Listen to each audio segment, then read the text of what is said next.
I'm Dr. Pete Bashara. When did I start at General Doctor? That's a great question. So as a veterinarian, right out of school, I came back to the practice in May of '97. So I graduated from veterinary school, and 4 days later, I came to work. But when did I actually come to General Doctor Animal Hospital? I started working in the practice when I was in 6th grade.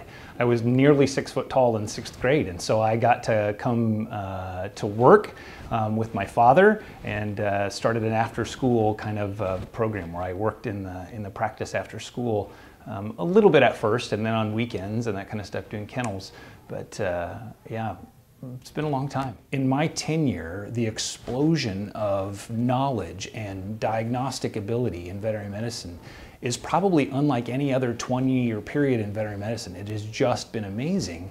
And I've had this family-supported venue in which we get to bring those things to the animals of Omaha and the clientele in our community. There's just no way you could write that story. It just has been such a phenomenal situation. So what does it mean to me to serve my community?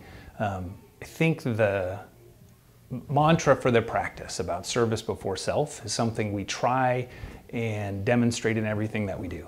Our practice is intimately involved in the function of the Nebraska Humane Society and service to the Nebraska Humane Society on every different field, medical and advisory and support staff. And so the involvement in the community is something I inherited because of the prestige that my father had in the Omaha environment. He was a well-respected, well-established practitioner, and it just bounds ahead of where I could have been, you know, coming into that.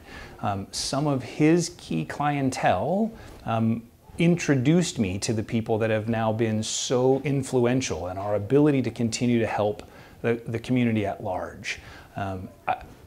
I don't want to sound egotistical about it, but it is one of those pieces where I think the respect of the General Doctor name is foundational in what my father has done, and it's given me an opportunity to grow it into what I hope is really a very well-respected, you know, medical institution for animal care for us in Omaha. Yeah, what's the legacy part of this? And I'm at that stage in practice where we start to look at what is my opportunity, and my opportunity with the younger veterinarians coming in is the opportunity to share what I've learned and to share what I've been taught. I take, you know, 50 years of veterinary medicine, and some of the things that I talk about are the same things that Dad talked about to me, you know, about caring for not only animals but owners, you know, as well. That same fabric of caring for people and caring for pets and caring for the community is something that I can take and give to the next generation of veterinarians that are coming in.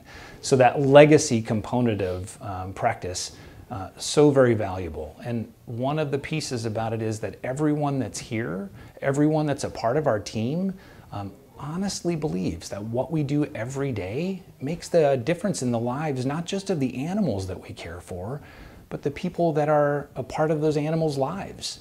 And making education the foundation for all of those things that has grown what we expect and what we see for care in animals. Everything as simple as grooming all the way up to, you know, advanced diagnostic imaging. What's my favorite part about being a veterinarian? Over my tenure, that has really changed, right? So I used to be super excited about you know, puppies and kittens. And then you got to the part where you're watching some of the aged population and being able to really help those. And then it wasn't too long that some of my puppies were the aged population and had the opportunity to watch these animals go through an entire life cycle with their families. My perspective is even a little bit different because I'm seeing second and sometimes third generation clients, you know, that knew me, whose kids knew me as a kid, and now they're coming to see us. And so I've been really blessed to have so many different experiences. Diagnostics and the technology is a major component for me in helping to find ways to unravel problems and find feasible solutions for owners and their animals. That's a huge part. But now in this kind of next phase of my career, it really has become watching the younger veterinarians come in, their thirst for knowledge and information, and actually going, I can help you with that. You know, we can be better together as a team, and it helps all the animals and it helps all the owners. What do I look for in new associates when we bring them in? What makes them gentle doctor material?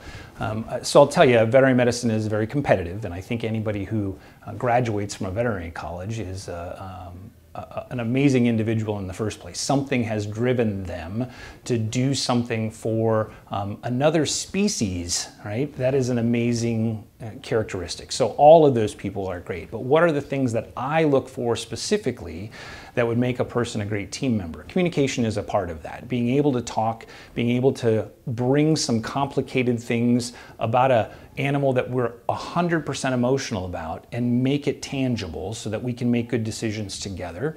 Making sure that we understand there's lots of levels of veterinary medicine, that we can care for animals at lots of different levels for us.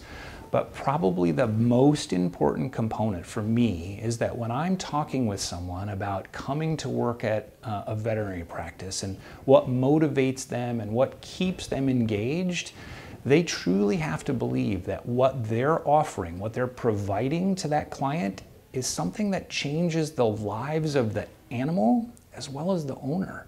And they have to take that responsibility very seriously. It's not a joke. It's a very serious part of the family in most instances. And so those people who are bonded to that, who really bring it to that level, they're going to be a phenomenal addition to our practice.